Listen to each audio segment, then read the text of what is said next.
डालिए rose water, half teaspoon डालूंगी मैं इसमें, थोड़ा सा half teaspoon lemon juice, 1 tablespoon बेसन, बिल्कुल थोड़ी सी मैंने 2 पिंच मैंने अजवाइन का पाउडर लिया है, 1 टेबल स्पून दही। तो इन सब चीज़ों को हम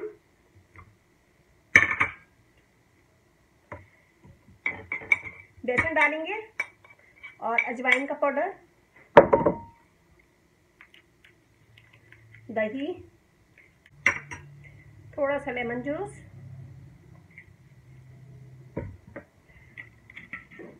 रोज वाटर, ये सब चीज डाल के हम मिक्स करेंगे इसको। मिक्स करने के बाद फिर जहां आपके निशान हैं या दाने हैं वहां लगा लें, दानों पे लगा लें, दानों के निशान पे, दोनों पे ही काम आएगा।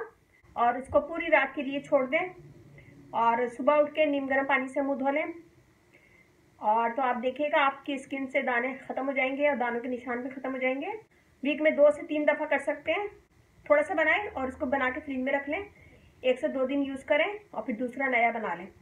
तो इसको बनाइएगा और मुझे बताइएगा कि आपको ये टिप कैसी लगी।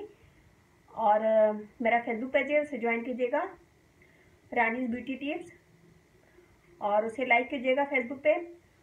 और मेरी वीडियो पसंद आए तो थम्स अप कीजिएगा, कमेंट दीजिएगा, मेरी वीडियो को अपनी फैमिली फ्रेंड में शेयर करें और सब्सक्राइब करें। अब मुझे इजाज़त दीजिए।